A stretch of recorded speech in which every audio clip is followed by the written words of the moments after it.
পৃথিবী যে স্থির নয় সে কথা আমি আগেও জানতাম।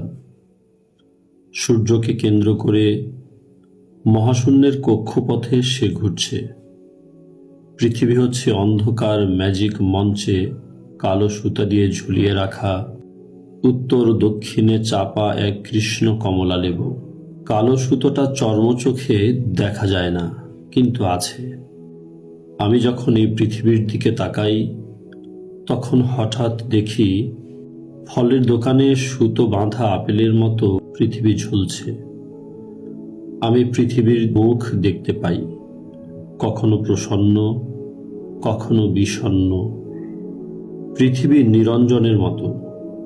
নিরঞ্জন আমার ছেলেবেলার বন্ধু। আমাদের বাড়ির পেছনের গভীর জঙ্গলে শনিবার সন্ধ্যায় বদ্যিরাজ গাছের উঁচু ডালে নিরঞ্জন ফাঁসি দিয়েছিল। তার ঝুলন্ত লাশ আমরা আবিষ্কার করেছিলাম পরদিন ভোরে। দড়ি খুলে নামিয়ে না আনা পর্যন্ত সে মহাশূন্যে পৃথিবীর মতো ঝুলছিল। পৃথিবী মহাশূন্যের সেই অভিমানী পুত্র নিরঞ্জন।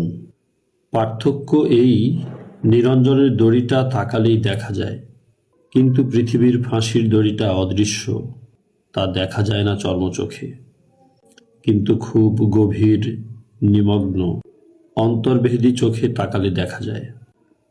আমি যখন পৃথিবীর দিকে তাকাই পৃথিবী নড়ে ওঠে। আমি নগ্ন যুগল পায়ে আঁকড়ে ধরি পায়ের নিচের মাটি। তখন পৃথিবী আমার পায়ে পৃথিবীর জুতো পরিয়ে দেয়।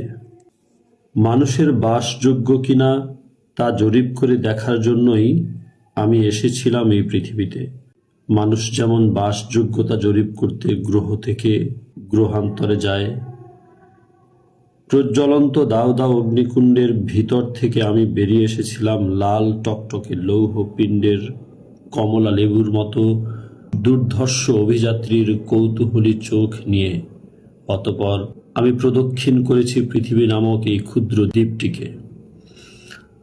ভদ্র মহিলা ও মহোদয়গণ, আপনাদের প্রিয় পৃথিবী মোটামুটিভাবে বলতে পারি আমার ভালোই লেগেছে। সে চির নবীনা, শস্য শ্যামলা, উর্বরা এবং কামার্ত, কিন্তু সে বড় বেশি স্বার্থপর, অহংকারী, জেদি এবং আত্মমগ্ন।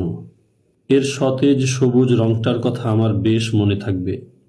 এতদ সত্ত্বেও আপনাদের পৃথিবী আমার বাসযোগ্য মনে হয়নি। তাই আমি যেখান থেকে এসেছিলাম সেখানেই ফিরে যাচ্ছি।